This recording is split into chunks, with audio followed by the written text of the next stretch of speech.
पे छाप सके। कायर है ये और ऐसे अखबार हैं, हम इनको कुछ दिनों का समय देते हैं। हम अपने समर्थकों से कहेंगे कि ऐसे ऐसे अखबारों को अगर नहीं सुधरोगे तो आपका बॉयकॉट करेगा, कोई गांव में अखबार नहीं जाएगा, ना कोई पढ़ेगा। साथ दीजिएगा आप लोग जो देश को बर्बाद कर रहे। सबसे बड़ी भूमिका मीडिया की है। तो बात अब यहां तक आ गई है कि तेजस्वी यादव, नीतीश कुमार बीजेपी से लड़ते लड़ते मीडिया से अब लड़ेंगे। उनकी लड़ाई अब मीडिया से है। तेजस्वी यादव राजद और लालू प्रसाद यादव के बेटे को शायद ये लगता है कि मीडिया ही चुनाव जिताता या हराता है, जबकि ये काम जनता अपने मताधिकार और वोट के प्रयोग से करती है। ऐसा लगता है जो फ्रस्ट्रेशन, जितना गुस्सा, जिस तरह की भाषा का इस्तेमाल तेजस्वी यादव कर रहे हैं, ऐसा लगता है कि भविष्य के आने वाले नतीजों को लेकर उनको कुछ ना कुछ अंदाजा हो गया है।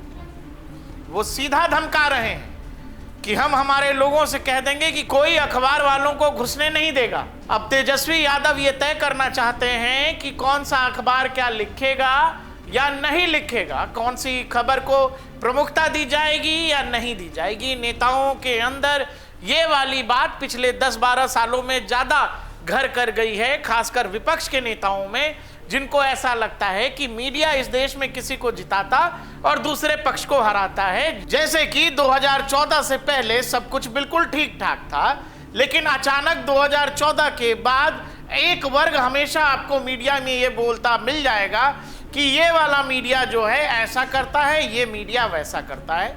पटना में बड़े व्यवसायी की हत्या होती है। तेजस्वी यादव उसी बात को लेकर के गुस्सा में है। उनका कहना है कि ये महाजंगल राज है और निश्चित तौर पर पटना में और बिहार में जिस तरह से क्राइम का ग्राफ उठा है वो बिहार सरकार के लिए चुनौती है, बिहार की सरकार के लिए चिंता का विषय है। उसका इलाज उसी तरीके से अगर कर सकने की क्षमता है तो फिर करिए जो योगी आदित्यनाथ उत्तर प्रदेश में अपराधियों और क्रिमिनल्स के साथ करते हैं, क्योंकि बिहार में अगर अपराधियों और क्रिमिनल्स में वो खौफ नहीं होगा जो उत्तर प्रदेश की पुलिस ने बाहुबलियों, क्रिमिनल्स और अपराधियों में भरा है, तो बिहार का हाल ऐसा ही रहने वाला है। लेकिन तेजस्वी यादव का गुस्सा कुछ निजी भी लगता है। ऐसा लगता है कि जैसा मैंने आपसे कहा कि इनको ये लगने लगा है कि मीडिया ही चुनाव जिताने का माध्यम है या चुनाव हराने का माध्यम है, और इसीलिए आपको ये समझना पड़ेगा जो कुछ तेजस्वी यादव कह रहे हैं। लेकिन इन कायरों की हिम्मत नहीं है कि पहले पन्ने पे छाप सके। कायर है ये और ऐसे अखबार हैं, हम इनको कुछ दिनों का समय देते हैं। हम अपने समर्थकों से कहेंगे कि ऐसे ऐसे अखबारों को अगर नहीं सुधरोगे तो आपका बॉयकॉट करेगा, कोई गांव में अखबार नहीं जाएगा, ना कोई पढ़ेगा। साथ दीजिएगा आप लोग जो देश को बर्बाद कर रहे। सबसे बड़ी भूमिका मीडिया की है। दिन भर प्रोपेगेंडा चलाने वाले लोग, सामंतवादी लोग, कब्जा लिया है इन लोगों ने। बिके हुए लोग हैं ये लोग, बिके हुए लोग हैं। ये आज का अखबार लाओ, आज का अखबार लाओ, सारा अखबार लाओ, हम आपको देखता है कि कितना % विपक्ष को स्पेस मिला और कितना बीजेपी या जदयू के लोगों को ये लोग स्पेस देते हैं। चुनौती है, कल का अखबार लाओ, परसों का अखबार लाओ। राजद नेता तेजस्वी यादव का कहना है कि ये महाजंगल राज है। तो सवाल है कि बिहार में जंगल राज, जब जब आप महाजंगल राज की चर्चा करेंगे तब तब आपसे जंगल राज पर भी सवाल होगा, क्योंकि बिहार में जो कल्चर है, बिहार की जो कहानी जंगल राज से कथित महाजंगल राज तक जिसका आप जिक्र कर रहे हैं वहां तक आई है, तो इसमें कहीं ना कहीं आपकी पॉलिटिकल पार्टी, आपके पिताश्री, आपकी राजनीति का भी एक हिस्सा रहा है। अब जब बात जंगल राज की हो ही रही है तो तेजस्वी यादव और आरजेडी के लिए हो सकता है आने वाले समय में और भी मुश्किलों का सामना करना पड़े, क्योंकि लोग फिर पूछेंगे कि बताइए रोहिणी आचार्य की शादी में गाड़ियां जो है शोरूम से क्यों निकाली गई। पटना में बकायदा ऐसे कई बार आरोप लगे हैं कि जब रोहिणी आचार्य की शादी यानी तेजस्वी यादव की सिस्टर की शादी थी तो बकायदा लालू यादव के साले साधु यादव पटना के कई शोरूम्स में जाते हैं और वहां से गाड़ियां निकलवाई जाती हैं, वो इसीलिए कि मेहमानों की आवाजाही एयरपोर्ट से विवाह स्थल तक हो सके। ये आरोप और देश भर में तमाम अखबारों ने इस खबर को छापा था। ये आपको दिखाई दे रहा है 27 जनवरी 2005 की खबर है, जिसमें यह कहा गया कि बिहार में किडनैपिंग जो है अब इंडस्ट्री का रूप ले चुका है।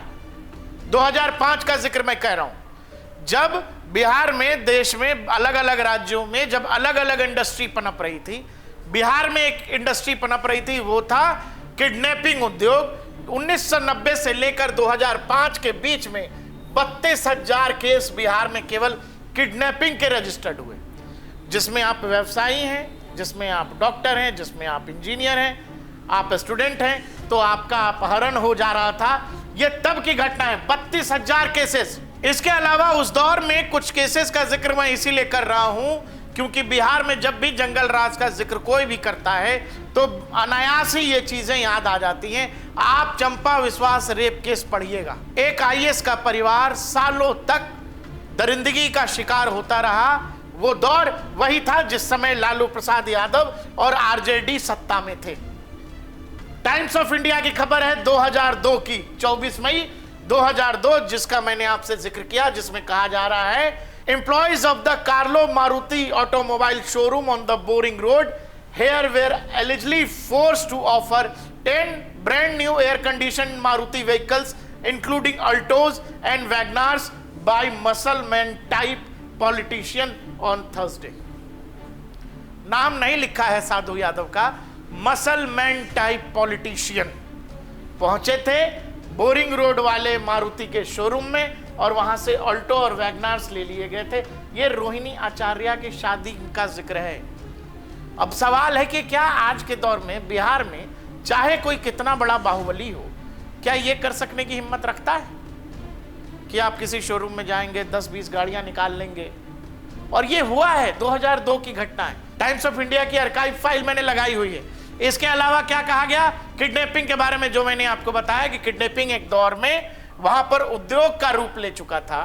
अब जब जंगल राज का जिक्र हो ही रहा है तो जंगल राज के कुछ बड़े कलाकार थे, उनका जिक्र भी होना बड़ा जरूरी है। सिवान में मोहम्मद शाहबुद्दीन, मोकामा वाले अनंत सिंह, बेगूसराय वाले सूरजभान सिंह, मुन्ना शुक्ला वैशाली वाले, भोजपुर वाले राजन तिवारी, मधेपुरा वाले पप्पू यादव, नालंदा वाले सतीश यादव, इन अधिकतर बाहुबलियों के नाम के साथ जो आप एक चीज देखेंगे कॉमन, वो ये, इन सब का उभार लालू प्रसाद यादव के 1990 से 2005 के राजनीति के दौरान हुआ, जब लालू प्रसाद यादव और उनकी पॉलिटिकल पार्टी बिहार में सत्ता में थी। दूसरा, ये सभी के सभी बाहुबली जो हैं, इनके साथ एक और कॉमन चीज है, वो इनके नाम के आगे आरजेडी नेता लिखा हुआ।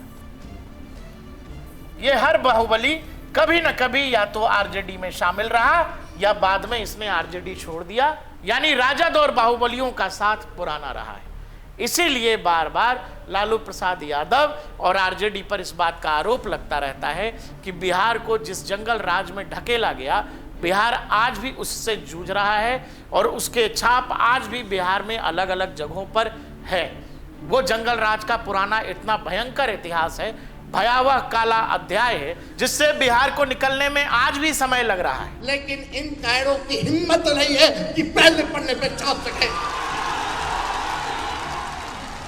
कायर है ये, और ऐसे अखबार हैं, हम इनको कुछ दिनों का समय देते हैं। हम अपने समर्थकों से कहेंगे कि ऐसे ऐसे अखबारों को अगर नहीं सुधरोगे तो आपका बॉयकॉट करेगा, कोई गांव में अखबार नहीं जाएगा, ना कोई पढ़ेगा।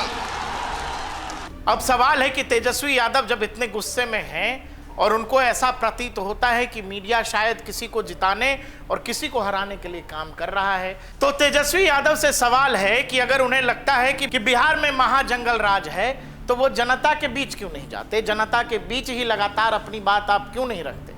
जनता ही आपको जवाब दे देगी अगर जनता आपके साथ होगी तो, क्योंकि जनता पहले भी चुनावों में ही जवाब देती आई है, जिस बात की नाराजगी कहीं ना कहीं आपकी भाषण में है या आपकी बात में है।